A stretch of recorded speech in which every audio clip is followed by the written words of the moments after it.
Thursday, April 9th is going to be one of those days where you just got to sit back and go, wow. Like, General Hospital really knows how to dial up the crazy when they want to. And honestly, I'm here for it, but also kind of stressed out for these characters because everything is just falling apart all at once. You know how it is in Port Charles. One minute you're fine, and the next you're in a literal car wreck or being thrown out of a castle. Yeah, it's that kind of week.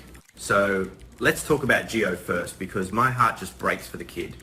Imagine finding out your mum, someone you probably looked up to or at least trusted, is being hauled off because she was drinking and driving. That's heavy, like really heavy stuff. And it's not just the arrest, it's the accident part. Multiple people are unconscious, and that creates this massive vacuum of truth where anyone can be blamed. And of course, the writers love a good wrongly accused plot, so Brooklyn is right in the crosshairs. I mean, BLQ has had her share of drama, but this is a different level. Like, if she really was the one behind the wheel and just forgot because she was too hammered, man, that's a dark path for her. But I suspect she's being framed, or it's just a massive misunderstanding that won't get cleared up until someone finally wakes up in the ICU. It's a lesson right there, honestly. Life can change in a split second because of one bad decision, whether it's yours or someone else's. You got to be careful out there, because the consequences don't just hit you, they ripple out and hurt everyone you love. Poor Gio is just caught in the middle of this nightmare. Speaking of bad decisions, we got to talk about Jordan and Curtis. Like, I get it. The chemistry is there, the tension has been building for ages, and they finally have this moment. But doing it while driving? Come on, guys, you're grown adults. The kiss of death is a real thing in soaps, and they literally proved it. One minute they're leaning in, and the next, bam, smoke, twisted metal, and a trip to the ER. It's actually kind of frustrating because Jordan is usually so level-headed, you'd think she'd know better than to take her eyes off the road for a make-out session. Now they're in critical condition, and it's just a mess. This is why distracted driving is such a huge deal in the real world too. It only takes a second of not paying attention, whether it's a phone or a kiss, and everything goes sideways. I hope they make it through, but man, the guilt Jordan is going to feel if she's the one who caused it, that's going to eat her alive. And then you got Charlotte and Danny caught up in the carnage. These kids can't catch a break. Was Danny speeding? Was he trying to show off or just get somewhere fast? If he was the one who caused the collision with Jordan's car, then we got a whole other layer of family drama. We know Danny has that rebellious streak. It's in his DNA, right? But seeing him and Charlotte injured because of a split-second mistake is tough to watch. It really makes you think about how impulsive teenagers can be. They think they're invincible until they're not. I really hope they're okay, because the fallout for Sam and Jason, if Jason ever gets back, is going to be nuclear. Now, shifting gears to the whole Ava and Lucy situation. Lucy Coe is literally the queen of schemes when she wants to be, and it looks like she might actually have pulled one over on Ava Jerome. And look, I love Ava. She's a total boss, but she's been playing with fire for a long time. Seeing her get criticized, maybe by Sidwell, maybe by someone else, is kind of a shock to her system. She's used to being the one in control, the one holding all the cards. But now, she's vulnerable. And when Ava is backed into a corner, she starts talking. And she says stuff she really shouldn't. Loose lips sink ships, Ava. I'm worried she's going to spill some tea that she can't take back, and it's going to cost her everything. It's a classic case of pride coming before a fall. You think you're untouchable until the right person finds your weak spot. Speaking of Sidwell, that guy is a total nightmare.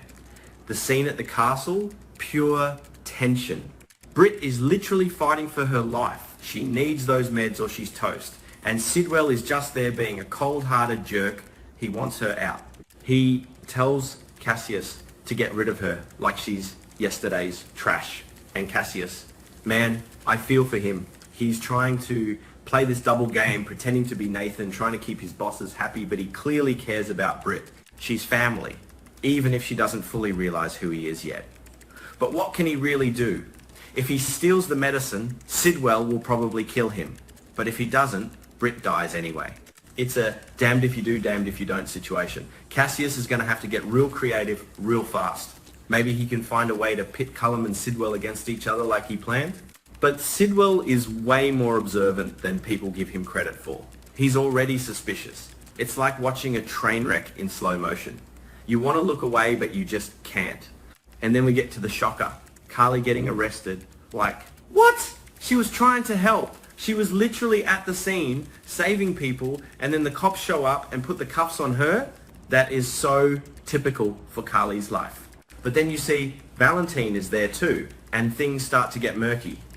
The theory that they were fleeing together and Charlotte and Danny were chasing them, that actually makes a weird kind of sense in soap world logic. If Carly was driving like a maniac to get Valentine away from something and the kids were trying to stop them, then yeah, it looks bad, really bad. It doesn't matter if her intentions were good in her own head, the optics are terrible. It just goes to show that even when you think you're doing the right thing, if you're breaking the law or being reckless, it's going to come back to bite you.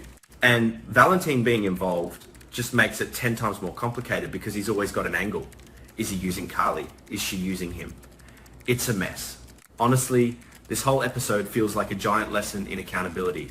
Every single character is facing the consequences of their actions or the actions of people they trust.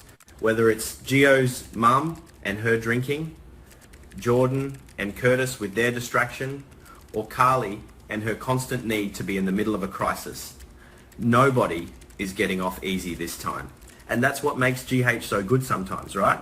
It's not always about the glamour and the romance. It's about the messy, complicated, and sometimes tragic reality of human error. We all make mistakes. But in Port Charles, those mistakes usually involve a high-speed chase or a secret laboratory. I'm really curious to see how Brooklyn handles the suspicion. She's grown so much lately, and seeing her push back into this defensive, old BLQ mode would be interesting. But I hope she stands her ground. If she didn't do it, she needs to fight. And Gio, man, I hope someone steps up for that kid. He's going to need a lot of support to get through his mum's situation. It's a lot for a young guy to carry.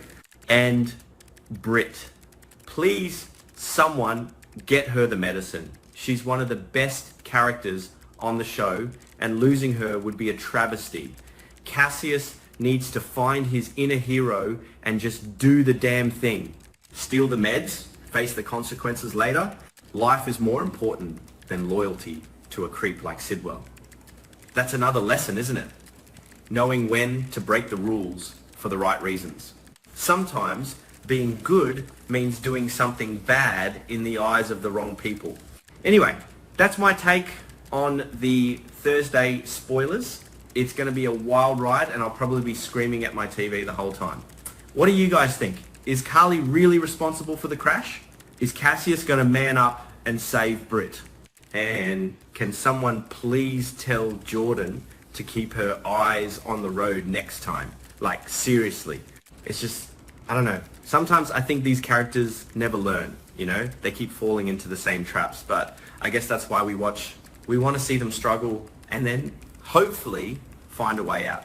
But this week, it feels like the way out is pretty far off for most of them, especially for the ones in the ER.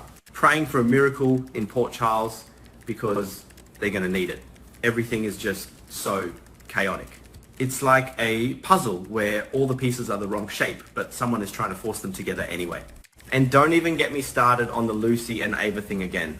Lucy is so petty sometimes, but she's effective. If she really ruins Ava, what does that mean for the rest of the town? Ava has her hands in everything. If she falls, she might take a few people down with her just for fun. She's always been a burn it all down kind of person when she loses. It's going to be glorious and terrifying to watch. I guess we just got to wait and see. Thursday can't come fast enough, but also I'm scared for what's going to happen. Soaps, man, they really do a number on your stress levels. But hey, at least our lives aren't as crazy as theirs, right? We can just turn off the TV and go about our day while they're stuck in a castle or a hospital bed. Silver linings, I guess. Stay safe out there. Don't kiss and drive, and maybe stay away from people named Sidwell. Seems like good advice for life in general, if you ask me. The drama is just, it's peaking. And I feel like there's a bigger secret lurking under all of this accident stuff. Is like, why was Valentine really with Carly? What was in that car? There's always something more. It's never just a car crash in Port Charles. It's a conspiracy or a cover-up or a secret twin reveal waiting to happen. And honestly, I wouldn't have it any other way.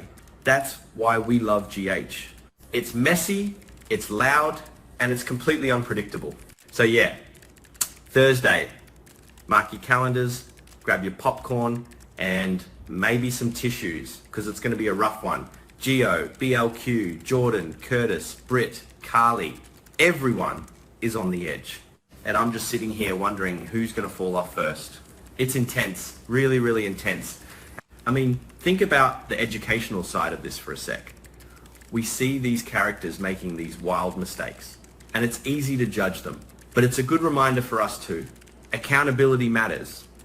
Your choices matter. And sometimes the people you think are your enemies are the only ones who can actually help you, and vice versa. Cassius helping Britt, Carly and Valentine, it's all flipped on its head. Anyway, I'm rambling now, but you get the point. It's going to be epic. See y'all after the episode so we can decompress and talk about how crazy it was, because you know it's going to be a lot. It's always a lot with this show, but that's why we're still here after all these years, right? Right? Peace out for now. Stay tuned. It's about to go down. Oh, and one more thing. If Lucy actually succeeds, I might have to give her a standing ovation. She's been the underdog for a while now, and seeing her get a win against Ava, that would be some top tier soap opera history right there. But Ava is a survivor. She always finds a way. So I wouldn't count her out just yet. It's a battle of the icons, for sure. All right, for real this time. See ya.